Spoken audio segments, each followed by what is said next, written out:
Betting యాప్లకి ఒక యువకుడు బలి. ఎందుకంటే ఆల్రెడీ ఈ పైన బెట్టింగ్ కేసులు ఇవన్నీ జరుగుతూ ఉంటే పక్కన సెలబ్రిటీలు సైతం వాళ్ళని కూడా బెట్టింగ్ కేసుల్లో వేస్తూ ఇదంతా లిస్ట్ తీస్తుంటే మరి తాజాగా ఒక యువకుడు అయితే దాన్ని మళ్ళీ బెట్టింగ్ యాప్లో పడి తను కూడా సూసైడ్ చేసుకున్నాడంటే అసలు ఏంటి ఆ కథ? నిజంగా ఎవరైతే అమాయకులందరూ కూడా ఇప్పుడు ప్రాణాలు కోల్పోతున్నారో, ఆత్మహత్యలు చేసుకుంటున్నారో వీళ్ళందరికీ కూడా కారణం ఇలాంటి ఇన్ఫ్లుయెన్సర్లు మాత్రమే, యూట్యూబర్లు మాత్రమే.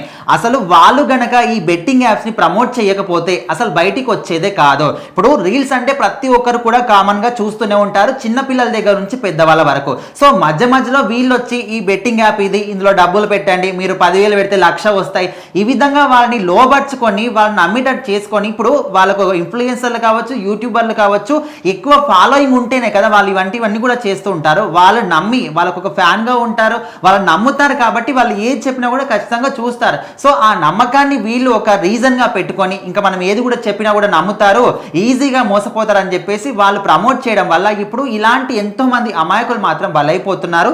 ఈయన పేరు కోరబోయిన సాయి తేజ. ఈయన పెద్దపల్లి జిల్లాకు చెందినటువంటి విలోచవరంలో ఉండేవాడు అనమాట. అయితే 5 సంవత్సరాల క్రితమే పెళ్ళయింది, 2 పిల్లలు కూడా ఉన్నారు. అయితే వీళ్ళు గోదావరి కాయలో హ్యాపీగానే ఉంటున్నారు, ఒక ప్రైవేట్ జాబ్ కూడా చేసుకుంటున్నారు. అయితే ఆయన ఇదే విధంగా రీల్స్ లో చూస్తున్నప్పుడు ఒక రీల్ లో ఇది మాత్రం వచ్చిందంట. బెట్టింగ్ యాప్స్ ని చూసి తక్కువ డబ్బుతోని ఎక్కువగా ఈజీ మనీ సంపాదించవచ్చు. ఇప్పుడు ప్రతి ఒక్కరికి ఎవరైనా కూడా పెళ్లి అయిన వాళ్ళు ఎక్కువగా వాళ్ళకు అవసరాలు ఎక్కువగా ఉంటాయి, ఖచ్చితంగా వాళ్ళకి ఎక్కువ డబ్బులు కావాలి కాబట్టి ఇలాంటిది ఏదో ఒకటి చూసుకుంటూ ఉంటారు. అటు జాబ్ చేస్తున్నా ఇక్కడ ఇది కూడా ఆడేవాడు అనమాట. సో ఇదే విధంగా బెట్టింగ్ యాప్స్ లో మనీ పెడుతూ డబ్బులు రాకపోయేసరికి 5 లక్షల వరకు అప్పు అయిపోయింది. సో అప్పుడు ఆయన వాళ్ళ ఇంట్లో వాళ్ళకి చెప్తే వాళ్ళు ఓకే ఇక మీదటైనా బాగా ఉండని ఆ 5 లక్షల అప్పును తీర్చారు.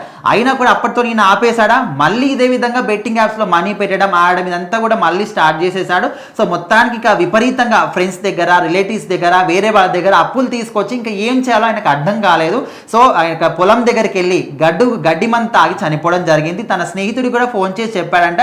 కానీ ఈయన దగ్గరకు వచ్చి చూసేసరికి ఆయన అప్పటికే స్పృహ కోల్పోవడం జరిగింది. హాస్పిటల్కి తీసుకెళ్లేసరికి అప్పటికి ఆయన ప్రాణాలు కోల్పోయాడని కూడా వైద్యులు చెప్పేశారు. సో మొత్తానికి ఇక్కడ తన భార్య పిల్లలు మాత్రం అనాథలైపోయారు. వాళ్ళ కుటుంబానికి ఉన్నటువంటి ఒకే ఒక దిక్కు ఈయన కూడా లేకుండా వెళ్ళిపోయాడు. సో ఇలాంటి అన్ని కూడా చూస్తున్నప్పటికీ డైలీ ఎంతో మంది కూడా ఈ విధంగా బలైపోతున్నారు. అవి చూసి కూడా చాలా మంది ఇంకా మానట్లేదు. ఇలాంటి వాళ్ళ సెలబ్రిటీస్ ఎవరైతే భయా సన్నీ యాదవ్ కావచ్చు, హర్ష సాయి కావచ్చు, ఇమ్రాన్ ఖాన్ కావచ్చు, మన విష్ణుప్రియ, టేస్టీ తేజ, ఇలాంటి చాలా మంది కూడా ఉన్నారు ఇందులో. సో వీళ్ళందరూ కూడా ఇప్పుడు బయటకు వచ్చి సారీలు చెప్తున్నారు, ఇక మీదట మేము చేయమని చెప్తున్నారు. అయినప్పటికీ కూడా న్యూస్ లో ఎప్పుడు అప్పుడు చూస్తూనే కూడా ఇంకా చాలా మంది బెట్టింగ్ యాప్స్ ఆడుతూనే ఉన్నారు. మరి ఇలాంటివి చూసినప్పుడు అన్న మీకు కనీసం ఇంగింతం రాకపోతే ఇంకా మిమ్మల్ని ఎవరు కూడా బాగు చేయలేరు.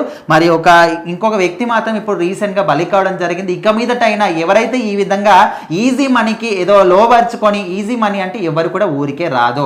మనం కష్టం చేసి చెమట తీస్తేనే ఆ డబ్బులనే మనకు ఎక్కువ కాలం నిలిచి ఉంటాయి. మనం ఏదో ఈజీగా సంపాదిస్తామంటే అవి ఎక్కువ కాలం ఉండవు. ఇదే విధంగా అప్పుల పాలవ్వడం, చనిపోవడమే మిగులుతుంది. సో ఇక మీదటైనా ఎవరైతే ఈ బెట్టింగ్ యాప్స్ కానీ ఈజీ మనీకి అలవాటు పడ్డారో మానుకుంటే మంచిదని చాలా మంది కూడా సూచిస్తున్నారు.